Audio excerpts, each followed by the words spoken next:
Hello everybody, welcome back to another episode from Whalejaw 3D. In this episode, we're going to be creating a new playlist, a new series, and in this series we're going to model an entire car from start to finish. So if you haven't already, like this video and put the notification bell on so that you know when the next episode is, and let's build a car together. Yeah, sounds fun, doesn't it? I'm going to try and do it in a way where it's more where you're hanging out, you know what I mean? So if you get your blender, and we just delete what's on it. What we need is some references, don't we? I'm not going to delve too deeply on it. I kind of want to keep a pace. So I've basically done my research, and I've picked our car. Can you tell what it is yet? What we're going to do is just drag them in here and drop them. Like that. Now, first thing you can see is they're all wonky, aren't they? So we don't want that.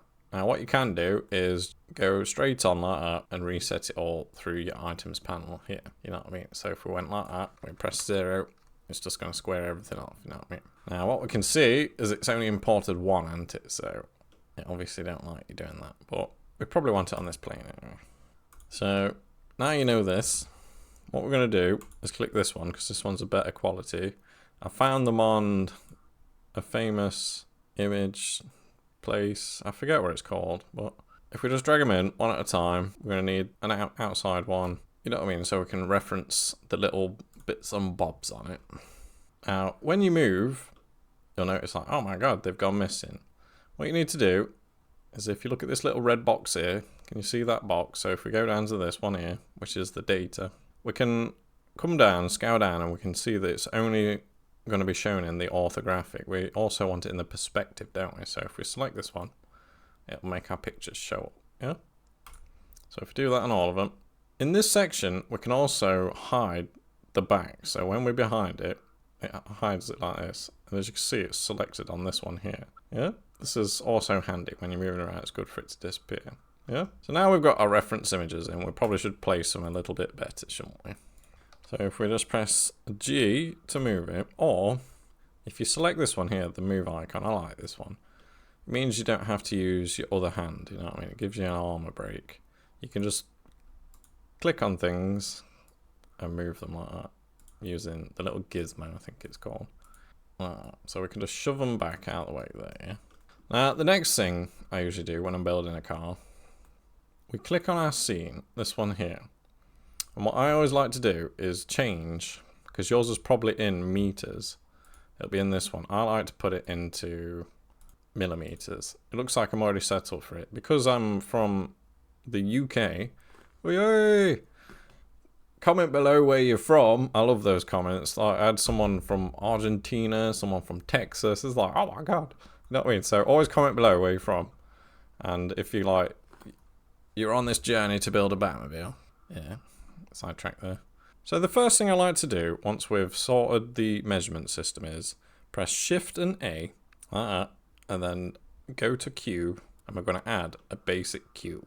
Now I don't want to be calling out my keys all the time, so I'm going to put something on so you can see my keys, yeah? So the next logical step is probably to save this file, and if we press Ctrl and S for save, and we create a new file directory, we name it Batmobile 1997, because it's, in particular, that one. It's the best one in my opinion. Comment below if you think otherwise, and I'll argue against you. You know what I mean? Now we've made this folder, what we can do to make our lives easier is press this one here for bookmarks. If we press that, it'll create a shortcut to the wrong folder. So if we go inside the folder and then press it, we've now got a shortcut to that file, haven't we? I think I need that shortcut anyway, so we're going to leave it. Yeah. So now we're in here. We can name our file Batmobile. Always put as well, this is something to get into. If you're going to get into gaming, instead of using spaces, use an underscore. Regardless of the situation, just get into doing it. You'll understand when you get better at 3D as to why. Just do it. So now we've saved this. I can close it, reopen it. So now we've reopened it, we've got screencast, but my fat head's in the way. So let me sort that. There you go. That's pretty sweet actually. Yeah. So we've made a box, we've digressed, we've saved our work because we've got ADHD. What do we need to do next? We've just changed the metrics, haven't we? What we need to do next is find out how big this vehicle actually was in real life.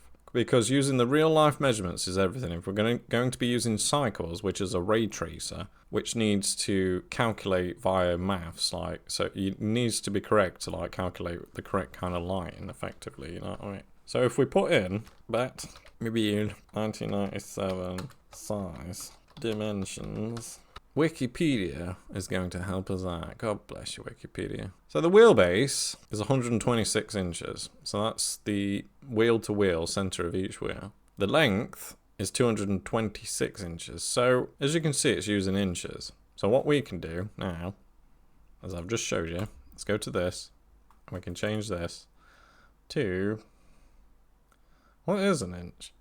Is it imperial? So if we go to this one, go to length, there we go, look, we can change it to inches. So if you're American, you're probably on imperial. If you're English or European, it's probably on that, yeah? But it's good to get to know this stuff, you know what I mean? So we're now in inches, yeah? So what we can do now is adjust this box to the size of this car, can't we? So if I show you how bad my memory is, we want a wheelbase, we want the length, 226 inches long. Now I always use Y for backwards and forwards. It might not be right for gaming, but this is how I like to do it in Blender. And I've already forgot the size. 226 inches. So the Y, we want 226 inches. Press enter.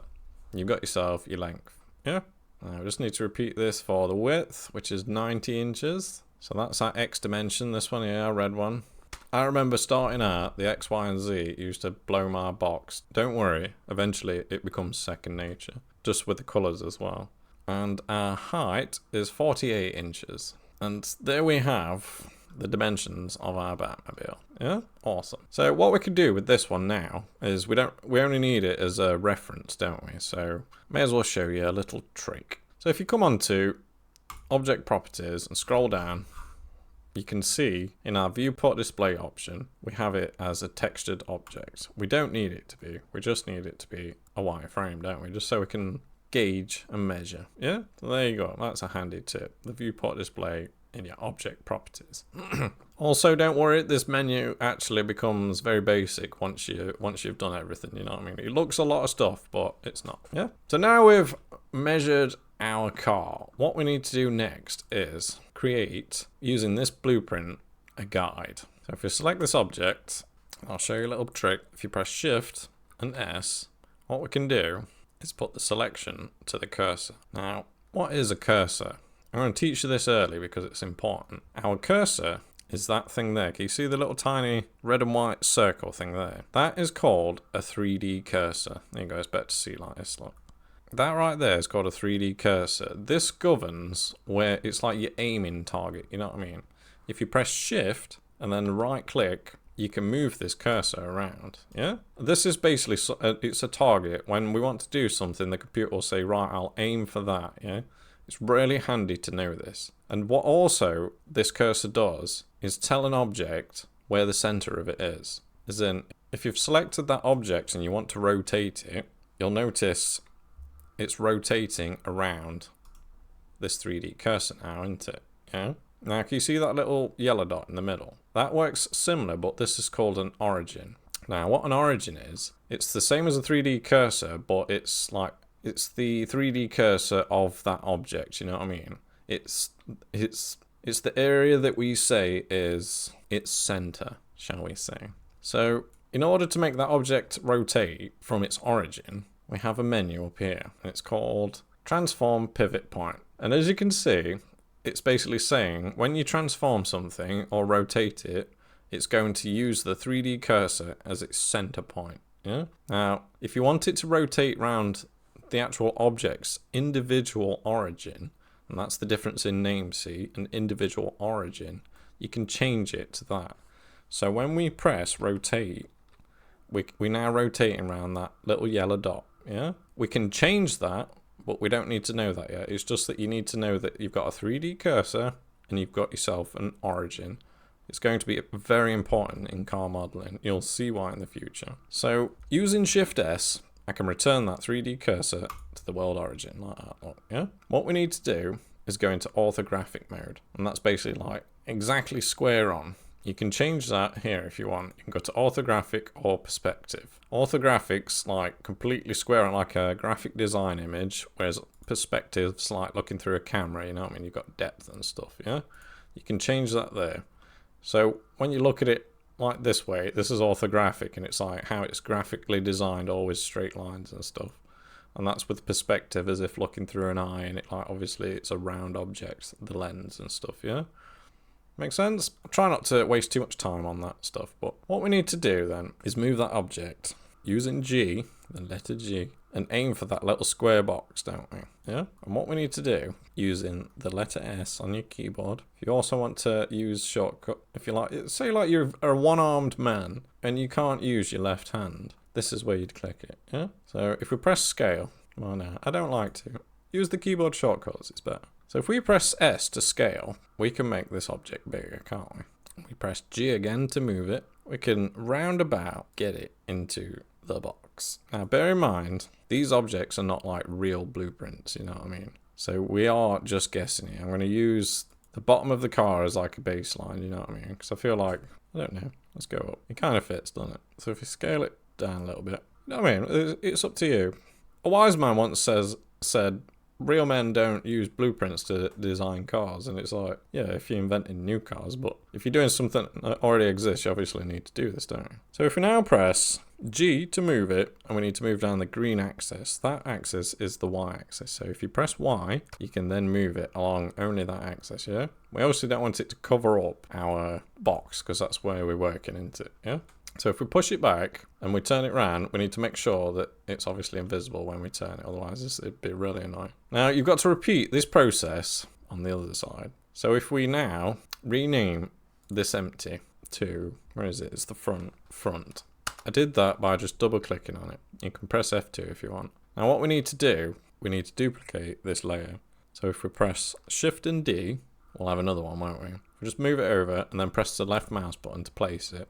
It puts it out of the way for us. What we need to do is flip this image now of it, because it won't work from that way, will it? So what we can do now is press R, and then we need to manually type in 180 for degrees.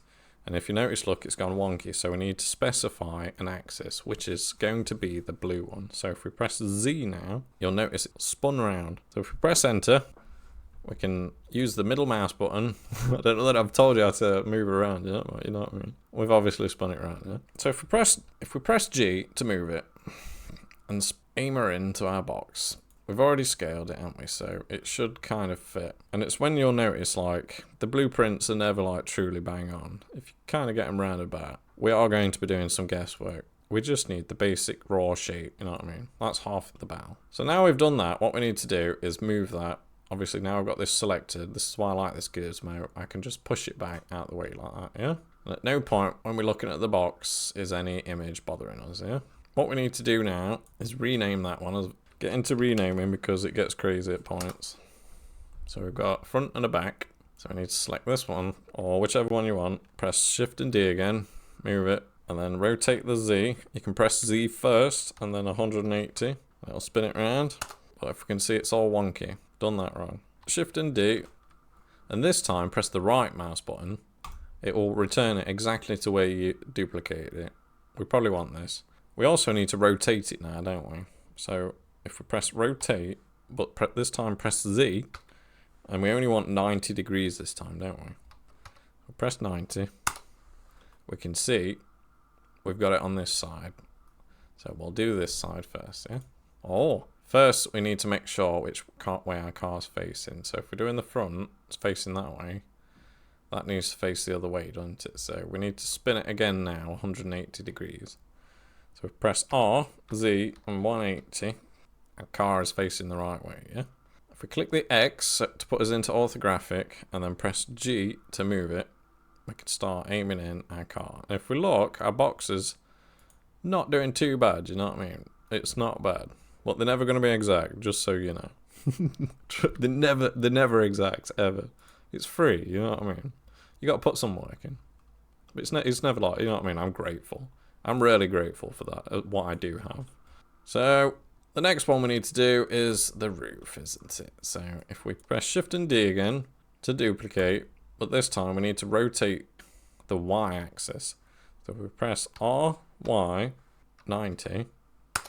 we can see it's upside down, it's the wrong way around. So what we can do here is just press rotate the Y, 180, and it's the right way. So now when we press the Z on the axis gizmo, this gizmo here is another way of moving. If you're on a laptop, this is probably like your boy, you know what I mean? It's handy. If you press Z, and then press G again to move it, and just aim it into your box. Like that. Look at that, that fits lovely. This model, this blueprint's looking very good. I feel like I should shout the guy out. It's on Pinterest, that's the one. It's on Pinterest. If you search Batmobile 1997, I'm pretty sure it'll be at the top of the list. It's a good one. And there we go. Our first step is complete. We have our blueprint set up. Nice and easy, you know what I mean. What we need to do now is think about our reference material. We need to freehand it into place. So what I'm going to do is come into the top view and just press R. And then we can move it however we want. I'm going to kind of like angle it just how I want it and then place it in that little gap there. Because I usually look at my cars in a 3/4 pose, you know what I mean? Yeah? Alright, we could probably do the same for this one here as well. So if we go to the top, rotate it round again, press G here, put it round about the same place. This time, pull the gizmo and just pull it up. Yeah? So now we've done this, it's probably worth setting up a camera because we need a certain shortcut. How do you do that? You press Shift A again, and that brings up this menu here. And we need to scroll down to a camera. That camera is now right in the middle where your origin is, yeah? Everything will spawn where that 3D cursor is. So what we need to do now is shortcut our way into the camera. If you press Control, Alt, and number 0, it will bring that camera to where you're viewing, yeah? So what we can do now once we're in camera mode, we can press this button here, and this will lock our camera. So when we move, the camera will move, yeah? It's like first person mode. So when we move now, we move in the camera, yeah? So it's an important shortcut to know. So what we can do is get our box to whereabouts we want it, yeah? So once we've got our camera where we want it, we need to click this button again to disconnect it. So when we press the middle mouse button and move, it doesn't move the camera, yeah? But what we can do now is if we press this button, is there, yeah. I'm going to show you a hot tip. We've basically done that, so when, say, like you're in whatever angle, you can press this button. It's actually the button 0. It brings you straight to your camera view. Now, I don't know whether you've got a 5-button mouse or whatever they call it, a gaming mouse, where it's got those 2 extra buttons on the thumbs. The most forward button on those 2 side buttons, I changed the preferences to 0 because it's just so useful. And then the other button I use is this one. I use it to pan. You usually have to press Shift and your middle button to do it. And I'll just like, no mate, that's never happening. So if you want to put 2 shortcuts on your gaming mouse, make the forward one, bring the camera in, you know what I mean, the 0 button, and then make your other button your pan button, so you can like move, pan, move, pan, move, pan. That to me needs to be locked in as default on Blender. You can do that if you want. Once you've set it all up in your preferences, you can save your startup file, you know what I mean? So you can do it. If you go over to your preferences there, it's your key map, and you way down, it'll show you where you've changed it as well. So if you don't like it, you can come back. Mine's in here somewhere. I don't want to get too far into it, but if you want to like change your buttons around, I highly recommend you do that. I highly recommend it. And also, if you click on navigation, I'd also make sure you've got this selected, like orbit around selection. That's really handy sometimes. So that when you click on something, it'll spin around that, you know what I mean? Like, if I click on that, it's going to spin around that. Whereas if I'm not clicked on it, I'm over here, it's just going to go around world origin. Oh, you know what I mean? It's a nightmare. So step 1, completed. Once we've done all this, it's probably worth pressing save. We can now start thinking about modelling our model. I have not prepared for this, so I hope you're along for the ride. You're going to see all the mistakes and everything that goes wrong. And that's kind of what I'm hoping here, is that you see it in the raw rather than me trying to tell you step by step what to do, and then when it goes wrong, you don't know what's gone wrong. I'll show you it going wrong. So the first thing I should do is probably look at this. How does this car work? You need to look. It looks like it's built into 3 different sections. If I remember, it splits apart, does it not? And turns into a plane. I really want to watch this film again. I probably will after this episode. But it's going to be built in 3 different tubes, looking at that, you know what I mean? So I feel like the lid's separate, the boot's separate. It actually looks like a Volkswagen Beetle if you look at it. That wheel's clearly separate. That's separate down there. I think that's my cue to leave. Girlfriend's calling.